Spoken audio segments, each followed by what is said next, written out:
क्या हाल है? छाँव में आ जाओ ज़रूर, स्किन ख़राब करनी है।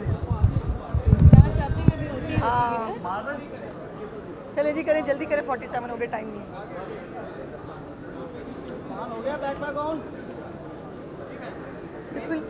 बिस्मिल्लाहिर्रहमानिर्रहीम। आज फिर मुझे तारीख़ मिली है, और तारीख़ मिली है अगले हफ्ते की, क्योंकि DGFIA जो है वो अवेलेबल नहीं है। और वैसे मैं तो सोच रही थी कि DGFIA ने भी आगे क्या कह लेना है, वही जो ये कह रहे हैं कि जी हम कुछ नहीं कर सकते, हम कुछ नहीं कर पाएंगे। दो बातें मैंने ज़रूर करनी है। एक तो आज जो है वो अज़हर सदीक़ साहब अपने उस पटिशनर के साथ जो है वो अदालत में पेश हुए, जिस पटिशनर ने यहीं खड़े होकर कुछ दिन पहले मेरी वीडियो के ऊपर जो है फिर खड़े होकर गंदी और वाहियात घटिया सियासत की। इनका प्रॉब्लम ये है इस पूरे ख़ानदान का कि गंदी घटिया हरकतें करते हैं और उसके बाद फिर भाग जाते हैं, फिर औरत कार्ड, मजलूम कार्ड निकाल के ले आते हैं। मेरा कोई केस उस औरत के बारे में नहीं है, बिकॉज वो शी इज़ नोबडी, मैं उसको कोई अहमियत भी देना नहीं चाहती। उसके लिए बड़ी कोई वो होगा कि मुझे अनफॉर्चुनेटली उसके बारे में बात करनी पड़ी है, because she is the leading जो कल्प्रेट है। उसका तरीका वारदात ये है कि वो लोगों को लीड देती है सोशल मीडिया के ऊपर, ये करना है, उसके बाद सारे वो करना शुरू कर देते हैं। यहाँ पे खड़े होकर उनके वालिद साहब ने, जो एक बुजुर्ग आदमी है, उसने खड़े होकर मेरी वीडियो का इल्ज़ाम भी मरीम नवाज़ पे लगा दिया।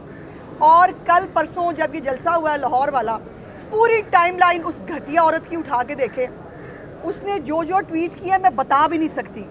वो जाती उम्रा के करीब जगह दी है, हाई इतनी बेताबियाँ, फिर कहेगी मैं मजलूम हूँ। जब इस तरह की गंदी और घटिया गुफ्तगू जो गंडापुर ने की थी, उसका तो खैर इलाज हमने कर दिया। वो जो ये बकवास कर रही है, उसके बाद फिर ये कहेगी कि मैंने कुछ नहीं किया। जो भी गंदी और लीडिंग ट्वीट्स इसने चीफ मिनिस्टर के बारे में की, जो ये बैठ कर चस्के लेती रही, एक औरत का इस तरह की बातें करके चस्के लेना डूब मरने का मुकाम है उसके ख़ानदान के लिए भी, और उसकी परवरिश के ऊपर बहुत बड़ा क्वेश्चन मार्क है कि इस को औरत या लड़की कहलाने का हक है। जिस तरह की बातें वो करती है, इस तरह मर्द की बातें नहीं करते जो वो करती है। और फिर जब उसके ऊपर कानून एक्शन ले, फिर वो मजलूमा बन जाती है, फिर वो मासूमा बन जाती है। और वही उसके वालिद साहब कर रहे थे आके, मुझे उठा लिया। मुझे अगर उठाया होता तो तुम्हारी बेटी आ गई होती ना। हमने तो ख़ास तौर पे अपने केस के अंदर मैं कतई तौर के ऊपर किसी भी तरह कोई हुकूमती इन्फ्लुएंस इस्तेमाल नहीं कर रही, और मैं देखना चाहती हूँ कि ये अदालतें क्या करती हैं, इस मुल्क का कानून क्या करता है। क्योंकि अगर ज़रा सी भी जो है वो कहीं पर ये शायबा आ गया कि मैंने इसके ऊपर कोई हुकूमती प्रेशर इस्तेमाल करने की कोशिश की है, तो वो मेरा केस ख़राब होगा। और मैं एक्सपोज करना चाहती हूँ जो इस बीबी ने CM के बारे में भी जलसे के दौरान जिस तरह की गंदी गुफ्तगू की है। इनके घरों में रिवाज होता होगा कि अपनी बेटी की, अपनी किसी की जो है वो वीडियो बना के किसी और को पे उस पर इल्ज़ाम लगा दें। आपके घरों में होता होगा, हमारे यहाँ नहीं होता। और बजाय इसके कि फिर यह है कि जो ट्वीट इसने मेरे उस वीडियो को लीड करके कही कि लोगों को बताया ट्विटर के ऊपर, जिनको पता नहीं था कि ऐसी वीडियो आई है, उनको ट्वीट करके लीड किया कि ऐसी वीडियो आई है, देखो ये चेक करो। और उसके बाद फिर वो ट्विटर पे शुरू हो गया। अब वो फिर उसने डिलीट कर दी। अगर कुछ गलत नहीं किया था फिर डिलीट क्यों की? और डिलीट करने के बाद अब वो मजलूमा मैंने क्या किया, कोई सबूत नहीं है। आज भी वो अज़हर सदीक़ साहब जो उनके वकील हैं, बड़े काबिल एहतराम, मैं उनको समझना चाहती हूँ, अनफॉर्चुनेटली समझ नहीं पाती। ये भी वो मौसूफ़ हैं जिनकी ज़बान कितनी खूबसूरत है, जो ये क्या। और मेरे अपने बारे में, मेरी एक जो है लंदन में मैं मियाँ साहब को मिलने के लिए गई थी, मेरी बग़ैर इजाज़त के इस शख्स ने मेरी बैग से मेरी वीडियो बनवाई और वीडियो बना के वो फिर वायरल की पूरे उसके ऊपर, इसलिए की कि लंदन के अंदर अगर किसी को बदतमीज़ी करने का मौका देना है तो प्रोवाइड कर दिया जाए। ये इनका तरीका वारदात है। ये ऐसे एक्ट करते हैं। कुछ लोग रखे हुए हैं जो वो लीड करते हैं, वो बताते हैं फ़लानी चीज़ आ गई है, इसको फॉलो करो, बाकी फिर उसको फॉलो करते हैं। और अज़हर सदीक़ साहब, आई एम सॉरी टू से, 3 दफ़ा जो है मुख्तलिफ़ अदालतों के अंदर जाली एफिडेविट देते हुए और जाली दस्तखत करते हुए माफ़िया मांग चुके हैं। सो इसलिए आज भी उनको अदालत से जाना पड़ा, बिकॉज जब चीफ जस्टिस साहब ने पूछा कि आपका लोकस स्टैंडाया क्या है, तो उनके पास कोई जवाब नहीं था, सिवाय इसके कि वो मुझे उठा लिया गया। तो अपनी बेटी को कहो शर्म करे, अपने बाप को क्यों रोल रही है। खुदा न खास्ता अगर मेरे पे ये वक्त आया होता, मैं अपने वालिद को कभी ये ना होने देती, मैं जाके पेश हो जाती और बकौल इनके लिए उन्हें कुछ गलत नहीं किया, आके पेश हो जाए। और वो जो इसका पूरा एक प्रोपेगेंडा सेल के साथ जो इसका पूरा वो है ना, एक्चुअली उससे भागते हैं। کہ وہ پکڑا جائے گا, وہ پورا ریکٹ پکڑا جائے گا, باہر سے ان کو کون فیڈ کرتا ہے, یہاں پہ ان کے کون کون سے کرندے ہیں, اور یہ گھٹیا اور گندی ویڈیوز کا جو ایک بازار ہے یہ چلتا کیسے ہے.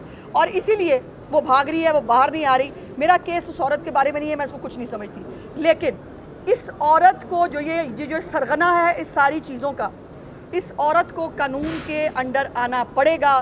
یہ کسی بھی کونے میں چھپ جائے, باہر تو آنا پڑے گا اس کو, اور جواب دینا پڑے گا. اتنی مظلومہ معصومہ ہو نا, آ جاؤ باہر, آ کے ثابت کر دو کہ تم نے کچھ نہیں کیا, اور تم ابھی بھی کر رہی ہو. جلسے کے دوران بھی میں وہ ویڈیو, میرے پاس وہ ہیں ٹویٹس, میں پڑھنا نہیں چاہتی, جو اس نے چیف منسٹر کے بارے میں کہی ہیں.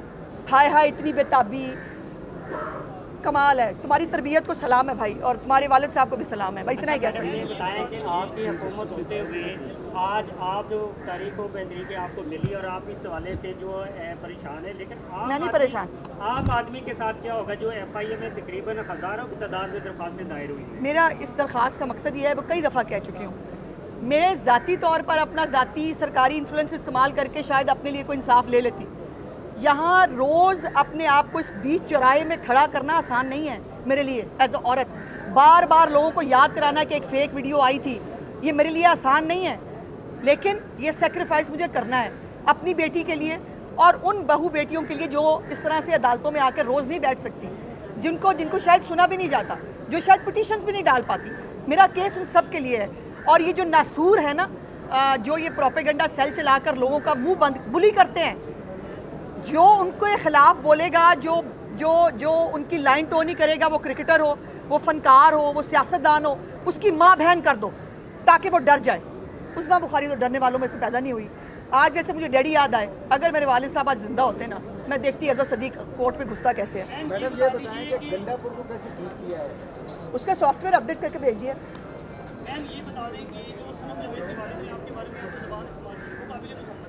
آپ لوگ میں سے کسی نے نہیں کہا, مجھے خوشی ہوتی بیٹا, آپ سب لوگ جب وہ یہ کہہ رہے تھے نا, آپ سب ان کو as a responsible citizen of Pakistan آپ ان کو شٹ اپ کال دیتے کہ بھائی آپ کیا کہہ رہے ہیں. میرا سوال آپ سے یہ ہے کہ ان کی بیٹیوں کی وجہ سے کیا ان کو اس طرح سے گرفتار کرنا, کیا آپ اس کو ٹھیک سمجھتے ہیں؟ نہیں, بالکل نہیں, بالکل نہیں.